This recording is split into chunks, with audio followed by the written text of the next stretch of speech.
Evening, everyone. Hello. And yes, Prunated there saying ring check. Yes, I am gotten a bit of metal on my finger. I am now a respectable married man. Thank you. And Barbarian with Emma. Congratulations, dude. Hope you had a good time socialising. No, I did not, as you well know. But never mind. My now wife had a great day, and I can now begin the period of recovery. But we'll go on to more about this, and there were a few little disasters, only little tiny ones. The tie was a slightly bigger one, but I'll tell you about that later. What I wanted to talk about was, and this has been building for some time, the effective closure of Twitter in Brazil. Not because I'm suddenly going Latin American, but because it could be quite instructive in terms of how social media disinformation is dealt with in the UK. Because as some of you have made known, particularly in the wake of the riots, I was quite pessimistic about our government's ability to do anything with Twitter. You know, I would say, for example, other social, like people have problems with certain other social media outlets like Telegram, for example, because of the involvement of the Russian government. Although I will note that there are anti-government activists in Russia who don't want Telegram taken down because they find it as useful as Putin does.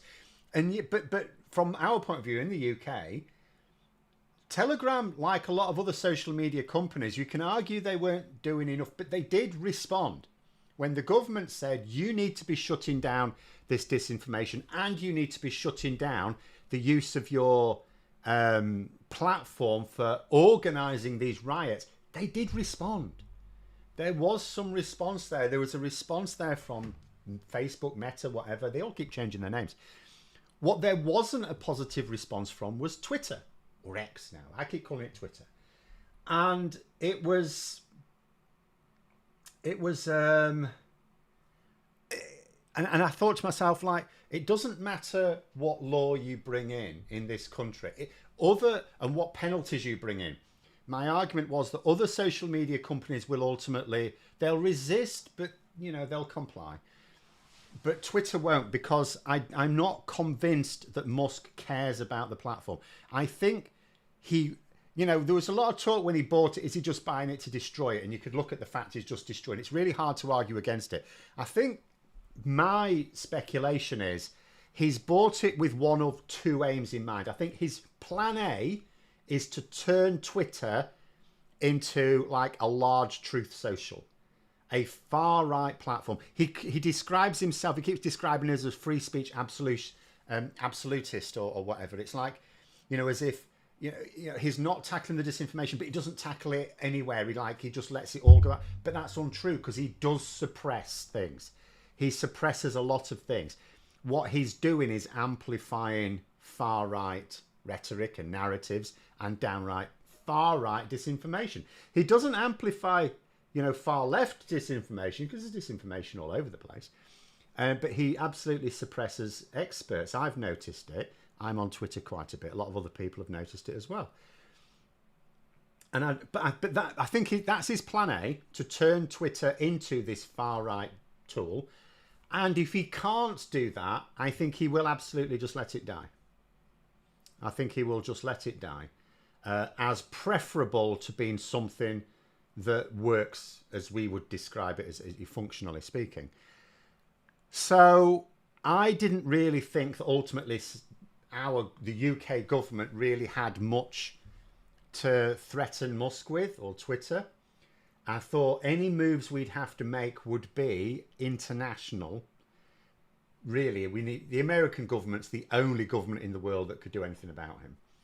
And so we'd need some sort of international group to work on it. And then, but then we've had this building up with Brazil for a while. And what has happened, for those who don't know, so Musk is trying to argue that when this judge, Moraes, has been saying, you need to block these accounts. So the Brazilian equivalents of our like Tommy Robinson and people like that, right?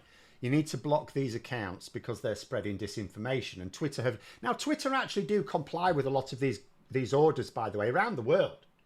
You know, the idea that Musk has come in because we saw in this country he allowed Donald Trump back on the platform. He allowed Tommy Robinson back on the platform, people like this. And you may just imagine he's now refusing to comply because governments all the time ask social media companies to, can you actually ban these things because they're spreading dangerous disinformation? And then it's, but actually no, even since Musk took over, Twitter actually does block a lot of accounts as a result of requests from governments and judges around the world. But for whatever reason, Musk wasn't wanting to block these ones because they're spreading far-right disinformation, yeah? So he got into this argument. He seems to be completely unhinged. I actually think that Musk at the moment has properly flipped.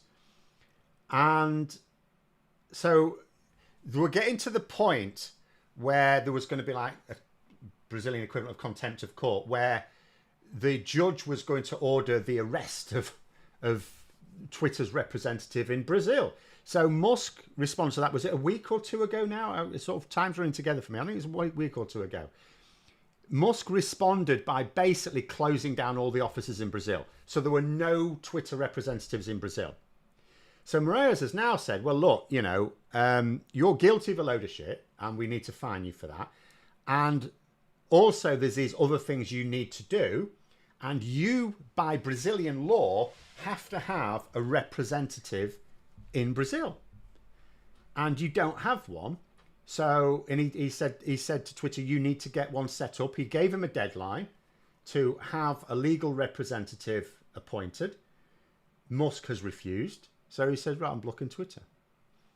And the thing is, Musk is going on, or Space Karen, he's going on about saying, no, this judge is asking us to comply with something that's illegal in Brazilian law. And it's like, well, first of all, this guy is a very senior judge. And who is it that decides what the law says or interprets the law? They can't just make it up. Judges. This is a senior judge. Now, we know that in some countries, judges allow politics to colour their interpretation of the law. The United States is a very obvious example of this. So, given that I'm not a very, I'm not a very keen observer of Brazilian politics or law, and I don't follow anyone who is, how can I be sure that this isn't a judge overreaching himself? Well, there's a couple of things, really. First of all, I have read a lot of articles on it, written in different countries by different outlets, a lot in the last few days, and particularly over the last day since this has happened. And I have not seen a single suggestion from any outlet anywhere in the world, because a lot of parts of the world are reporting on this. I've not seen a single one suggesting that the judge is overreaching himself, except in one regard. And that is, as part of his sort of judgment, he's also frozen the bank accounts of Starlink. And I thought that was a bit odd because he's taken the view that because they're both owned by Musk, it's the same entity. But we know how these things work. It's not really. You can't say that, two different businesses. So it is entirely possible that the judge, that part of the order, freezing the bank accounts of Starlink, that may well be unlawful. But what do you do about it if you think that an order is unlawful? You go to court. So why doesn't Musk take the order if he thinks it's illegal in Brazilian law? Why doesn't he ask other judges? Why doesn't he take it to court? And in reality, apart from that little thing, this move has support in Brazil. It has support amongst other senior judges, but most importantly, it has support amongst the government. Now, in this country, we would think it odd that a judge would order the shutdown of Twitter, because in this country, that would probably have to come from the government. I don't think our Supreme Court could make such an order, but our government could. But the Brazilian government approves of it anyway. So if it was the government's job, it sounds like they would do it anyway. Alec, they're saying, I read a Brazilian Blue Sky thread on this. It's all to do with anti-coup laws in the Brazilian constitution. Brazil had a nasty coup in 1960 something. There's something in the way there. 1964, I think that is. And a very nasty dictatorship followed. Yeah, there's been a bit of a history of that. Bolsonaro tried it again, didn't he? But it's, you know, I mean, but where the laws come from is irrelevant. The fact is the law. And I am seeing absolutely no one on any outlet in any country, whether it be, you know, I've seen reports in South America. You have to do a lot of translating. But you know, I've seen reports from South America, from North America, from Europe, from Asia. I've even read some Australian outlets. I've read all, because that's what you do. If you want to find out what's going on in a part of the world you're not really familiar with, read a lot of news stories from around the world, because collectively, like if you read a news story from one particular country, sometimes the media is a bit biased because they might be treading on toes. Like, for example, if you want to find out if something's politically sensitive in the UK, what's going on, where do you read about it? Not in the British media. You would actually read about it probably in the American media or Australian media, or, you know, or French or German media, if you want to click the old Google Translate. Because generally speaking, media outlets will report more, you know, sort of more accurately on issues in another country that doesn't affect them, because they've got no real reason to like hide anything or make something up or avoid annoying politicians. And there's nowhere in any of these dozens of articles have I been reading where there's any suggestion that Musk was being asked to break Brazilian law. On the contrary, everyone's really clear. No, Twitter was breaking Brazilian law. The judge has, again, apart from freezing Starlink's accounts, that could be an issue where he's overreached himself a little bit. Apart from that, now, you know, what Musk is trying to say here is that, you know, this Judge Moraes is acting like a law unto himself, and it's like, no, mate, you're the one trying to act like a law unto yourself. Putting it today, if you asked me a number of years ago, I would have said Musk was one of the good riches with his electric car push, but he fell so far since then. I think he has changed a lot. I'm not sure he was ever good. Remember, he didn't build Tesla. He just became an investor. He just took it over. He saw it as a good money-making opportunity. I don't think he saw it as in any way altruistic. But, you know, I think he has changed.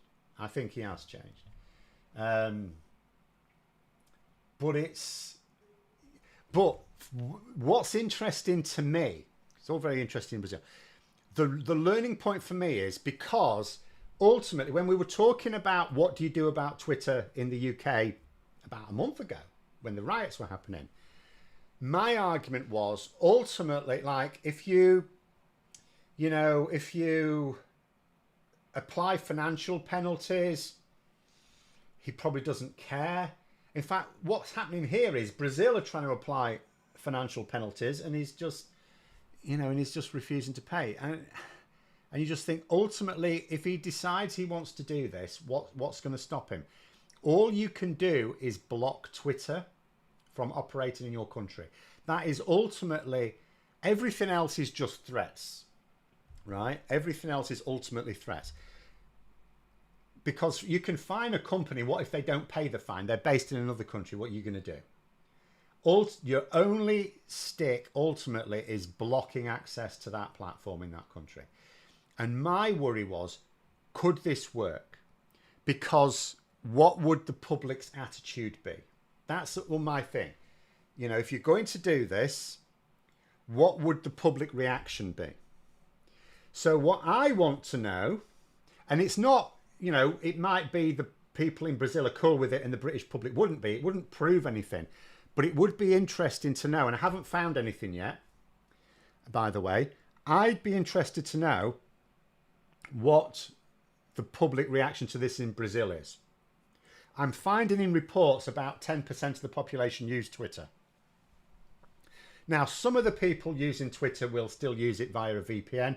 The judge has ordered that anyone that allows VPNs to be used to access it can be fined quite a lot of money. In reality, I'm not sure how easy that is going to be to enforce, but, you know, it's a bit of a stick. I suspect the judge doesn't really care about that as long as the vast majority of people can't access it. So it hurts Musk because he's already suffering massive loss of revenues because he's an idiot. And Brazil is a very, very large economy. So having your social media platform blocked in one of the wealthiest countries in the world, and, you know, very populous country as well, is not great news for him. And there you go. Matthew there saying Tesla's share value is tanking despite electric car sales increasing. So, I mean, it occurs to me with Elon Musk, I mean, again, I don't follow corporate affairs too strongly, but it occurs to me that Elon Musk, I mean, we know he inherited his money, but I mean, he grew that pot of money. So he has skills in spotting good investment opportunities, but it occurs to me he's not good at running a business. I think that's how I would take Musk's talents and otherwise. He's good at spotting an investment opportunity, not good at running a business. So really what Musk should do, if he were focused on his businesses, is he knows where to invest. He should probably not get himself involved in the day-to-day running of those businesses. He should hire the right people and let them do it. And that's where I think he wants. Alec, they're saying the VPN fine has been stayed, needs a full Supreme Court vote. Okay, fair enough. I knew that there was another part of the order that had been stopped as well. He was initially requiring like Google and Facebook to sort of block it on their Twitter, on their app stores and things like that. And I think that part of the order has now been stopped, as the judge has said that's not necessary. But there we go. Did he not get PayPal off the ground? No. All of these things other people did. He just spotted the investment opportunity. So he's got skills in that area. But he's never actually developed any business. Other people have developed the business side of it. He was never on the ground floor on anything. He has had other people develop the business. So, and I'm not saying that I am definitively right on this. This is purely my speculation. But the only way I could, because when you look at it from the business point of view, he makes a mess of everything. Like he's took over Twitter. Yeah, it wasn't a money pot. Let's be honest. It's not a platform where anyone had really cracked it in terms of how you make money out of it. Quite frankly, I don't understand how these things have value at all, other than the fact, you know, you've the value to Musk and the people who want nation that he was interested in amplifying. Simple as that. And he's really fighting back now that people are saying, no, you can't do that. There are laws. And the irony is with like people like Trump thinking he's rich enough to do away with any rules, any laws. The irony is if they were to get their wish and laws just didn't exist, if society would crumble, who would be worse off in that scenario, in that apocalyptic scenario? The billionaires, because they're used to everyone doing everything for them. They'd be the first to die of starvation because they wouldn't know how to do anything. They wouldn't even know how to take an apple off a tree. You know, it absolutely baffles me. These billionaires, these people are richer, more money than they can possibly spend, more wealth than they can possibly spend in many lifetimes, and yet they don't recognize that they only have this incredibly privileged life because of a complex web of laws. But anyway, could other countries follow suit and ban Twitter? Well, good. This is what I'm interested in, because this is what the judge has said. The judge has said that the ban it's not a temporary ban, because some people were saying, like in this country, maybe Labour could have a temporary ban just to jolt Musk into like a bit of panic. And I said, but what happens at the end of that temporary ban? Because if Musk holds firm, then it's like you put yourself into a duel to the death, effectively. When you put yourself into that situation, you have to win. So what if Musk holds firm? Are you going to extend it or what? Whereas Moraes has said, no, this ban is going to remain permanently until Twitter complies. And that compliance, remember, doesn't have to be that they block the accounts that's been required of them. All that has to happen for this ban on Twitter to end is they have to appoint a legal representative in Brazil. But of course, then you're into the territory of that person may then be arrested for the other stuff. But in terms of why the ban is there in the here and now, it's because of that. So something has to happen now. We're now in a situation in Brazil where someone's got to back down at some point. And what Musk may be thinking, he may be thinking that the public won't stand for it, and therefore there will then be political pressure. Because at the moment, the Brazilian government supports this move, as far as I can tell from reports. So that's what I'm interested in. Will the public in Brazil either just shrug their shoulders and get on with it and go somewhere else or do whatever, or for a few of them use their VPNs to access Twitter? Will they understand, even if they're upset? Will they understand why this has been done and go, this is fair enough? Or will they get really shirty? Because I drew a parallel when I was talking about this a few weeks ago. I think it was probably with Graham on his show. And I drew a parallel with when in the wake of the full-scale Russian invasion of Ukraine, in this country, we were very slow to apply sanctions to Russian oligarchs in this country, right? And then, in order to pretend that, because we never really did it properly, in order to pretend a bit, we took Roman Abramovich's toys off him, including Chelsea Football Club. We forced a sale. And there were Chelsea fans whining about it. And I saw one particular Chelsea fan. It was not the only one, but I just remember this guy on a Vox Pop say, oh yeah, we've got full sympathy for the people in Ukraine, but what about our football club?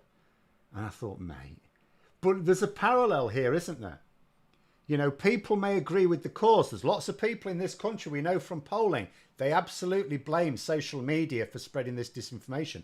In fact, of all the various parties that had some influence over the events with those riots, by far and away, the biggest source of blame from the public, social media. And Twitter, if there was, I don't think there was a breakdown, but if there was, it would have been Twitter top of the list. And so you may think that the public would support strong action against Twitter, but would it include blocking Twitter? And would it include blocking Twitter, not temporarily, but until they comply? So in theory, forever. If they never comply, then it'll be forever. Would we do that? It says the world can live without Twitter. The world can live without a lot of things. But does it want to? Because that is the issue. You can get the public to support things in principle, but if all of a sudden it affects their life negatively, public support can suddenly be, oh, well, I support it in principle, but yeah, not in practice. There's a lot of that. And you have to be a little bit careful. We have to be very careful, in fact. Because if our government did something like that, it'd have to be in it for the long haul. So I'm interested in this because Brazil has basically done that. This judge in Brazil, and at the moment he's got the support of other judges, other senior judges, as well as the government. And how long does this go on for? Does Musk back down? Does Twitter back down? Because he's backed down before. He technically backed down with the EU recently over a less high-profile situation. But anyway, there it goes. Go through a few comments here. We need a campaign for public figures to boycott X and move to Thread or Blue Sky. The problem is, with the other social media things, so Threads for me is no good. You just swap one knobhead for another. Blue Sky, you could sort of see how maybe in theory at some point, because it's basically like trying to be a Twitter clone. But I don't feel it with Blue Sky in the same way. It's not quite as, it doesn't work quite as well. And I don't just mean because there aren't the sheer number of people there. That could change over time. Just doesn't work quite as well. But the thing with Twitter, it's a bit like, in astronomical terms, the large planet, the stars that evolve, when the solar systems are coalescing is, whatever sort of creates the most mass starts sucking in more mass and more mass. And Twitter's like that. for Twitter to work, for something like Threads won't. For Blue Sky to work, you'd need a lot of people to move over quite quickly rather than drip over there. I mean, yeah. So like you say, a coordinated campaign for everyone to suddenly switch en masse. Although I don't really know too much about like who's behind Blue Sky either. Can that be trusted? I don't know.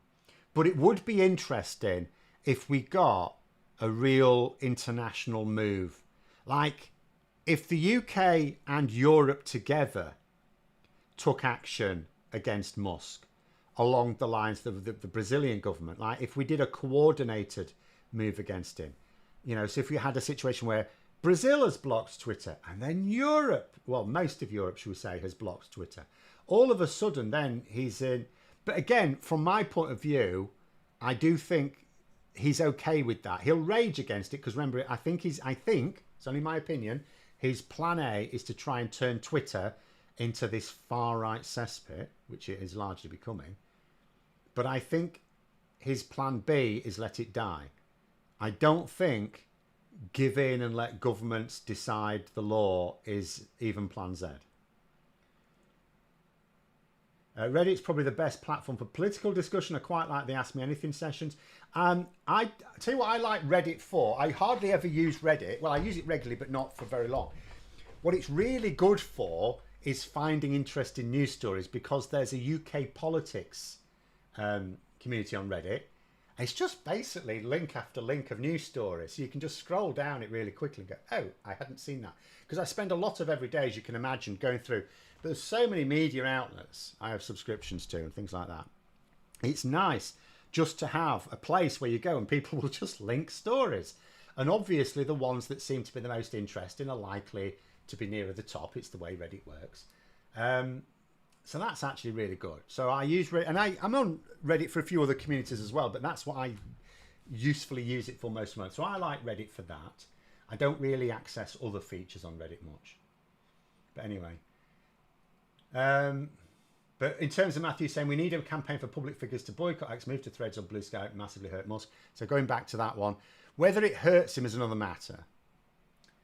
Because I don't think he cares if Twitter just dies. That seems obvious to me. Because it's, like I said, my speculation is plan A, turn it into something else, plan B, let it die. There are people who think it's just his plan to destroy it. And do you know what? I can't argue with it. I don't think it's the most likely explanation, but I can't argue with it. But there we go. GC there say, I don't think it's an innovator or manager like many who strike it lucky they believe they're gods. Well, but it is. I mean, he hasn't developed any business. He's just taken them over. And those businesses, he's identified that they're on an upward trajectory and been right. That's where his skill is. Twitter, not so much. Twitter, very much a downward trajectory when he took it over. But that wasn't, it wasn't just him buying it. And he tried to pull out at the last minute, if you recall.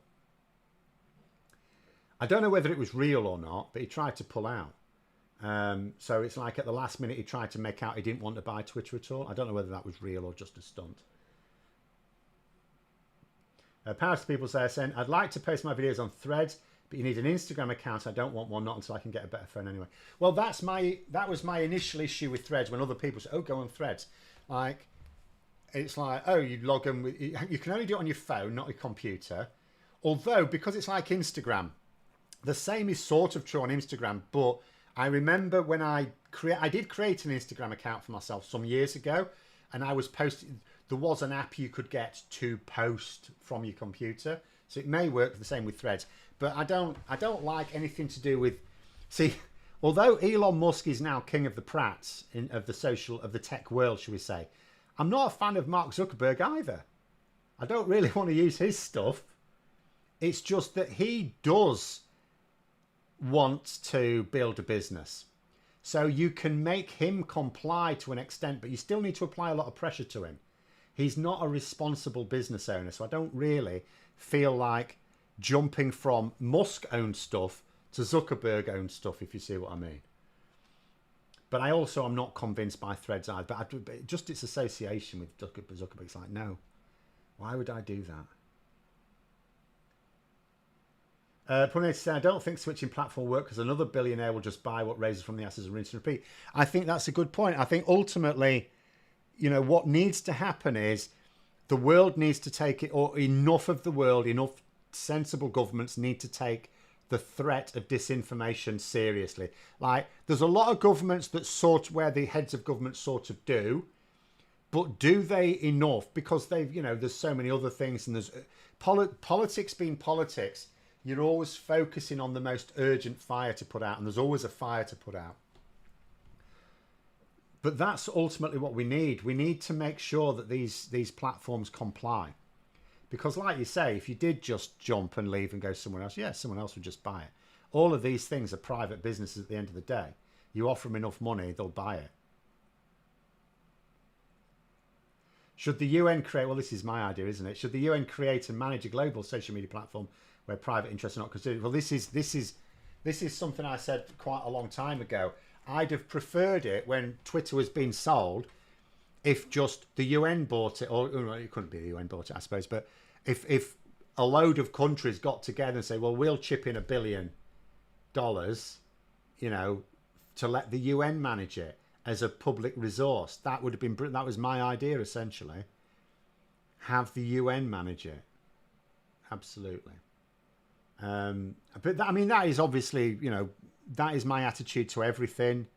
If something is a valuable public service, shouldn't have profit involved. That's sort of basically my politics page 1.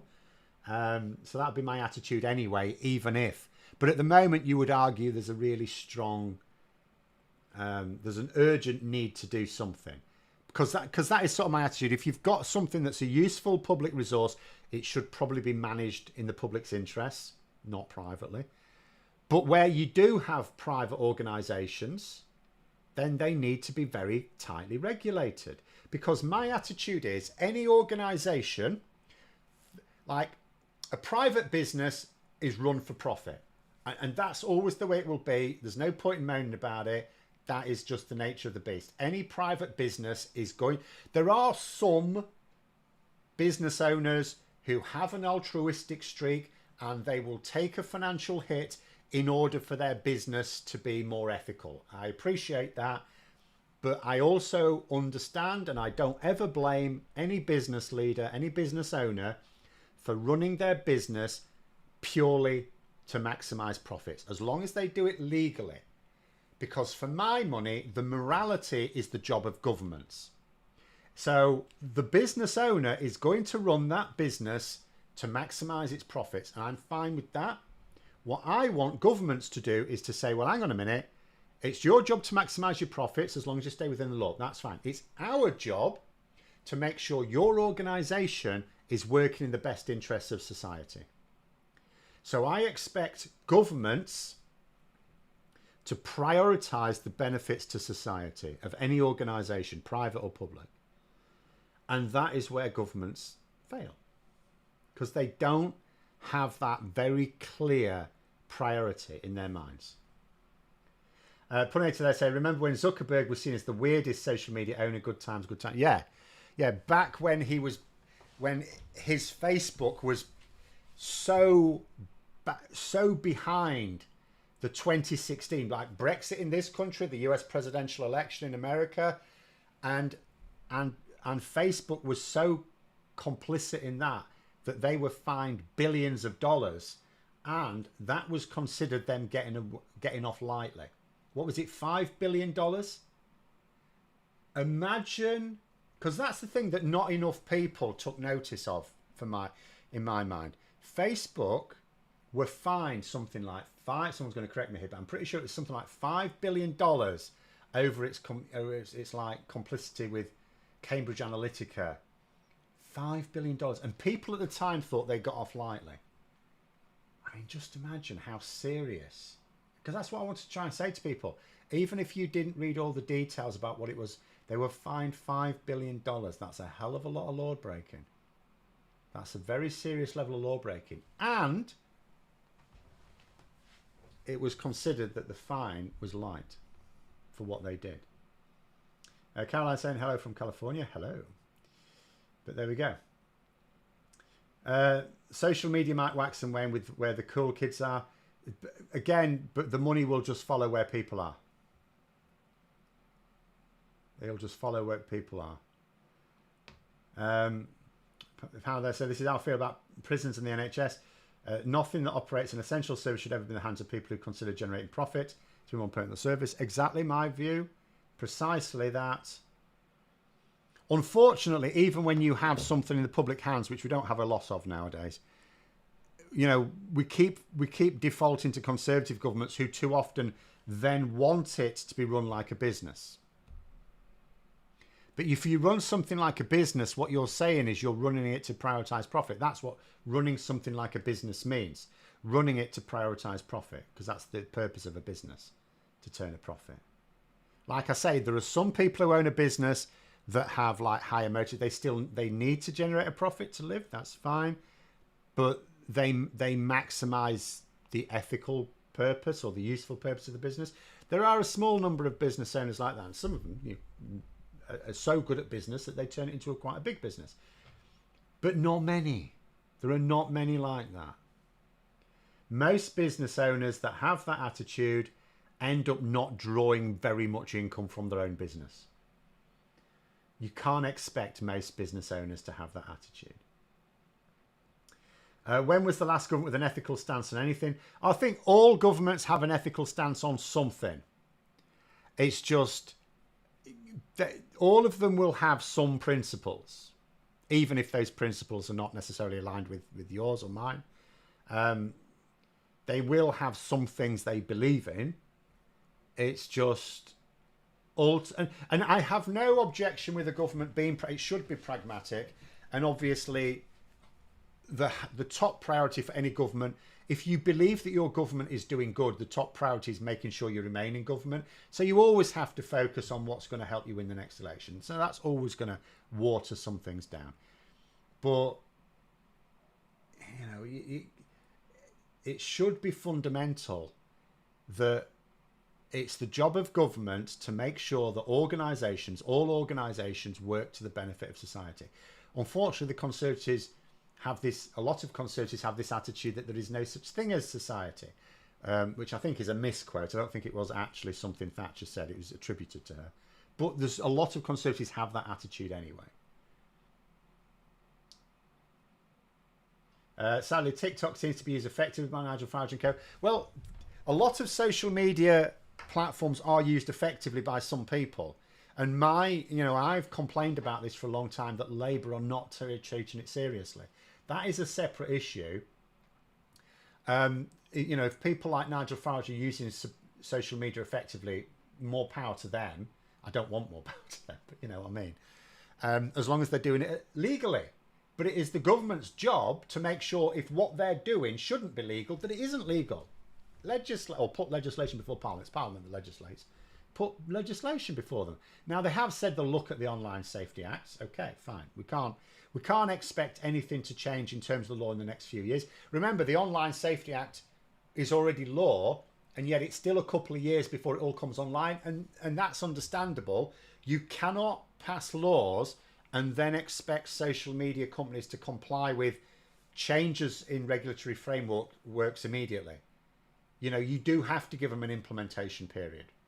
So we have to accept that the good bits that are in the Online Safety Act, and we knew it wasn't going far enough in many cases, you can't expect them to be implemented straight away. And if there are any amendments to the Online Safety Act in the next year or so, because there'll have to be a review and then there'll have to be more legislation. So we could be talking 4 or 5 years before we actually have legislation that is fit for now. And even then, we still need politicians to keep on top of it. You know, when we were before the Online Safety Act, in fact, it's still the case because most of it's not implemented. We are reliant for policing social media on legislation that was passed in this country in 1986. You shouldn't be letting things drag on that long. M saying, essentially you want social media to be a collectively run by a lot of people, a collective anarchist attitude to social media, if you ask me. I don't know about anarchists now. But I do See, the beauty of the EU, for example, one reason why I think the EU is a very good model for setting standards is because there are so many people that no one group has enough power to ram anything through, to railroad anything through. You've got to get so many different groups with so many different views to all agree that, or most of them to agree that something is a good idea. And that's a brilliant system because it's very difficult to corrupt. It's quite difficult to corrupt a system like that. Whereas, for a national government where a single party can have all of the power, it's much easier to corrupt because you only have to literally get to 2 or 3 people. That's all you need. Sometimes just one. And there we go. Not all governments have an ethics minister. No, and even when they do, they don't always listen to them. I mean, ethics can be a bit subjective as well, obviously. I mean, we shouldn't really... Even something like that, again, you're leaving it down to the subjective view of a person. It really should be more people with different views. Say, why is Streeting continues war against trans children? He's not listening to trans people at all. I don't know. I think it's very likely he just thinks he's listening to science. Remember, he's not himself a scientist. I don't know. Though it doesn't make a great deal of sense. It's one of these things where, ministers rely... Again, it comes down to ministers rely on advice.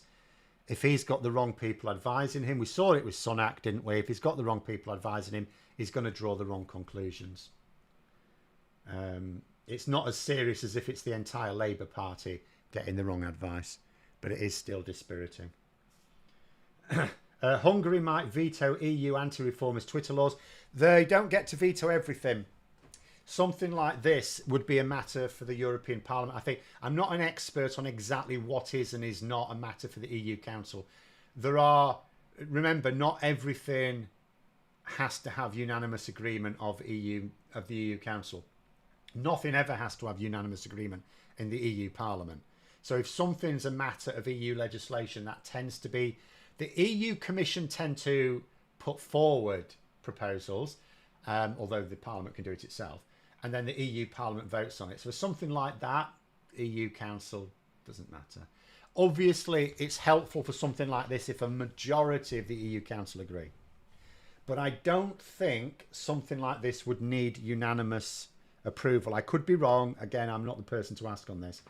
But, what I am certainly aware of is not everything needs unanimous agreement. The unanimous agreement tends to be things like, obviously, trade deals. They all have to agree, and one country can go, no, we're not doing that. But not everything. And certainly not legislation. Now, whether doing something like actually blocking Twitter would require unanimous agreement, that I don't know. I don't see why it would, but I don't know. Punaj saying, I believe that in a sense the free market system works, but only with governments being the voice of the people to prevent the market working against the public when done correctly.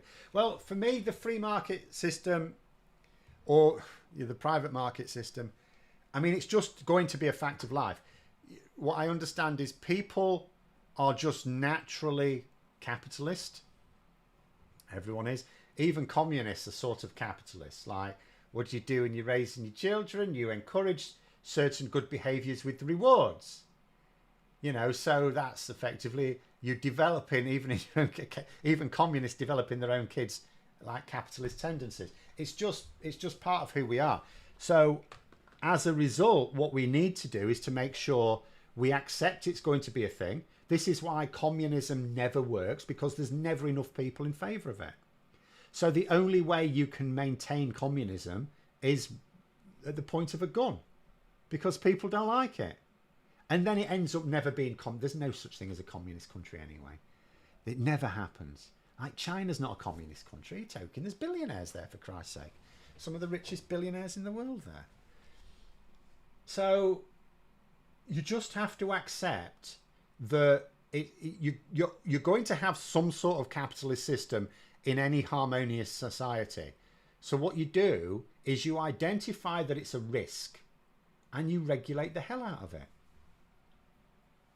You know, it's like donuts. Donuts are delicious. Just don't eat too many of them. Restrict how many people can have. You can have like one a week. That's what we should. That's what government should do. And the right wing would accuse that of being the nanny state. It's like, mate, the government's supposed to be a nanny. That's what it's there for. It's there to manage society. It's there to make sure that harmful practices are restricted at the very least, preferably banned.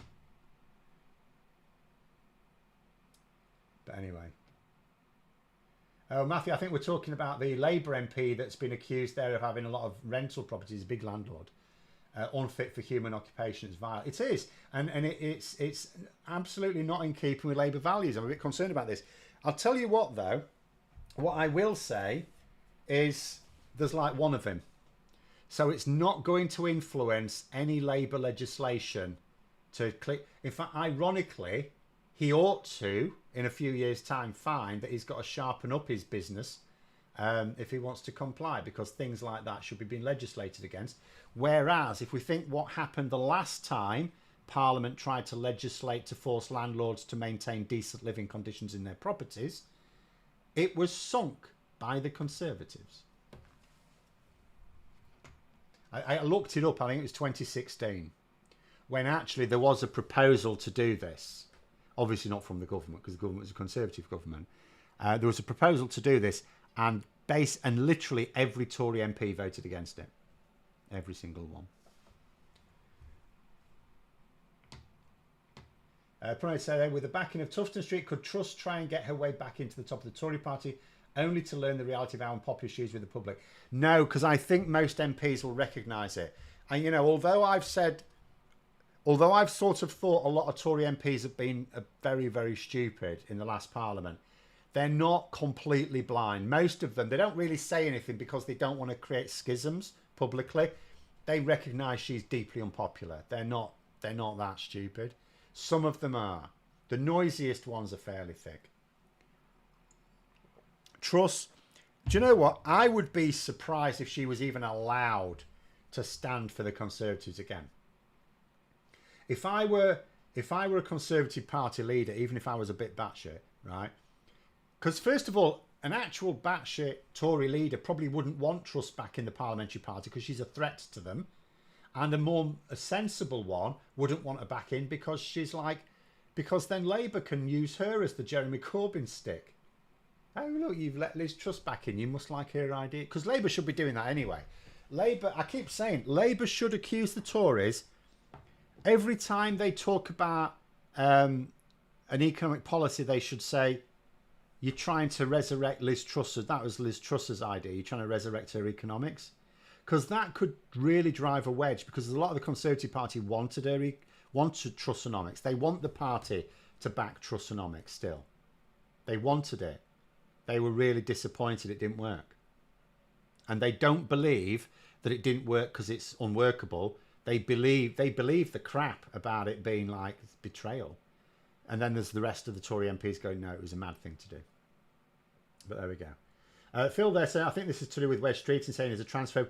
We don't know he's a transphobe. He may be, but we don't know he is because, again, his actions can be explained by the possible fact that he thinks what he's doing is based on the best medical understanding, which it's not. It's a very simple level. But it doesn't mean he's a transphobe. He may be, he may not be. You know, people often jump to things like conclusions like that. And the thing is, I always think if you want to try and change a politician's mind, you don't do that by, first of all, you don't do it by being rude. And I know it's very hard to not be rude with politicians sometimes. But secondly, you don't do it by accusing them of something that they know to be true. Because Wes Streeting himself knows whether I don't know that anyone ever calls himself a transphobe, but he will know upon what he's based this decision. And if you accuse him of basing it on something which isn't true, you wouldn't listen to someone if you were making a decision, it turned out to be a bad decision. but someone was accusing you of making that decision based on something you weren't, you won't listen to them because they're getting it wrong. Why would you listen to someone that you know is wrong? So it's probably also more useful for people lobbying, which is neither you or I. You or I could say what we like, but for you people lobbying Streeting to try and change his bloody mind, it's probably more useful to come at it from the point of view of he genuinely believes it's the right decision and therefore present to him reasons why actually no, you've been badly advised, rather than calling him a transphobe. But anyway, thoughts on Labour plan to exclude members from choosing the next leader to stop a Corbyn style leader. This could damage party unity at the grassroots. Well, the grassroots would have to vote for it because they won't just be imposing it. This would come at conference. It's not a new idea, by the way. This was talked about a long time ago. You know, at the start of the year, I think it came out. So the proposal, as I understand it, is if... See, when you're asking my view, by the way, I have expressed my view before. I don't think party members should ever vote for the leader. Ever. We don't know. We don't know them. We don't know which ones would be the most effective at leading the party. The leader should be chosen exclusively by MPs, in my view. Exclusively by MPs. The Labour system for choosing a leader is absolutely dog shit. The Conservative process is better. It's still not good because it still involves members. But at least they whittle it down to 2, and it's only MPs that do it. Whereas what Labour do is it's not whittled down to 2. What Labour do is there's a little bit of whittling by MP. You need support of a certain percentage of the parliamentary party. Okay, so there's the MP's input. But then you need so many CLPs to back you and so much union support as well. And the problem with that is unions have their own interests, which the affiliated unions should be interested in a Labour government, but they don't always see it in those terms. And from the CLP's point of view, obviously people in the Labour Party want a Labour government, but they don't necessarily understand what's needed to do that. So no, there shouldn't be. But the proposal anyway is not to just remove the members, but it's while Labour are in power. So it's like when Labour are in power, it'll just be MPs that, and a leader steps down, it'll just be MPs that decide. But if they're in opposition, it's back to the current system, which is still a disaster. I would actually say do it the other way around. If you're going to do it only one way, I would just remove it or come. But it's going to have support from members either way. This isn't something that's going to be imposed. It will have to have representatives, at least delegates at conference, vote for it. Anyway, but there we go.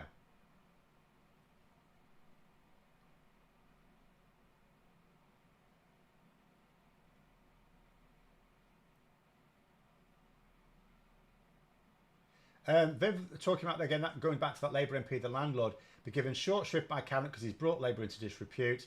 I bet there'll be pressure to do something about his properties. They don't have to. They can just legislate. All they have to do, in fact, it would actually be bad if what they did was just pressure him into bringing them up to some code, because then that's letting all the crap Tory landlords off, isn't it? Legislate, make all landlords get their properties in line. That's what they should be doing. I'm quite sure that is what they will be doing. Actually, was it in? I'm not sure if that was in the manifesto or not. Shall I have a quick look? We've only got a few minutes, but let's have a look. But that's what you would do. You wouldn't just make one landlord with peer pressure do it properly. Let's see. No, I can't find. Let's look up the word rent and see what we get. I'm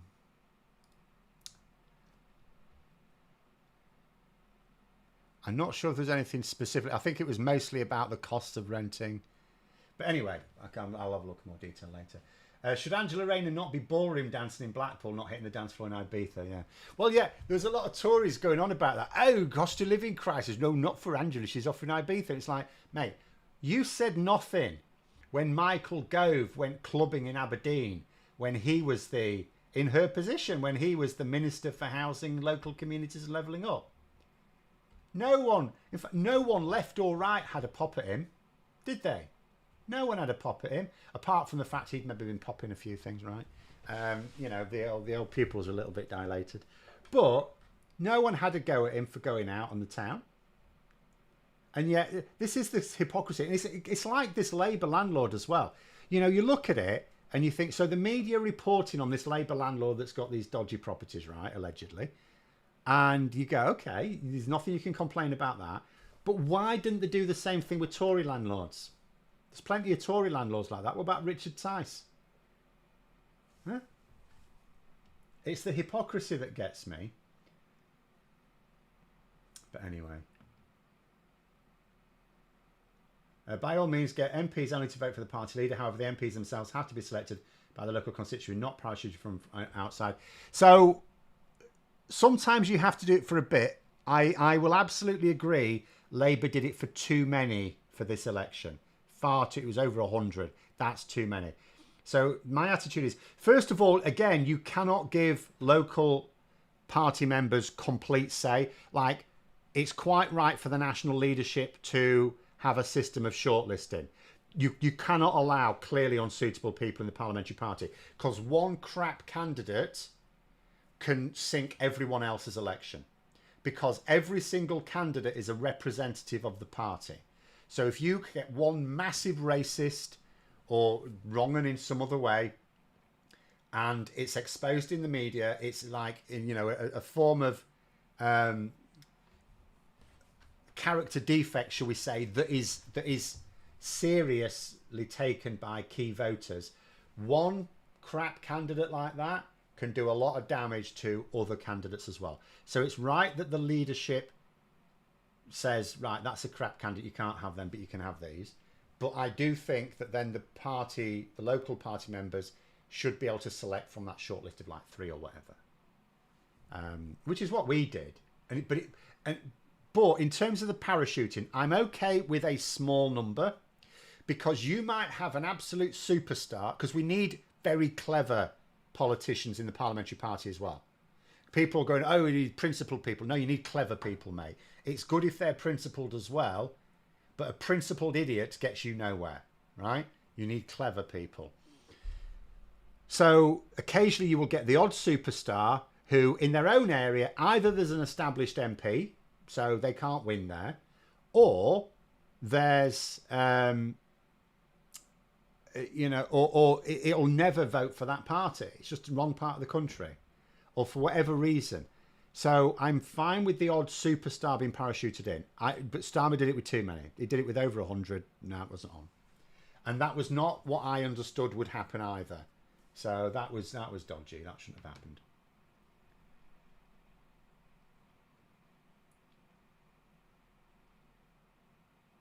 And at least she's going on holiday during recess rather than during when Parliament's in session or there's a crisis on. Well, yeah, we could bring in... Nadine Dorries went on I'm a Celebrity, Get Me Out of Here. No, not that one. Was it? Yeah, the jungle thing. Years ago. That was when Parliament was in session, which is why she had the whip removed temporarily. Same reason for Matt Hancock. But there we go. Yeah, no one said anything about Tories sunbathing while Afghans have been evacuated. A couple of people said something, but yeah, the Tory media didn't make a big deal of it, did they? But there we go.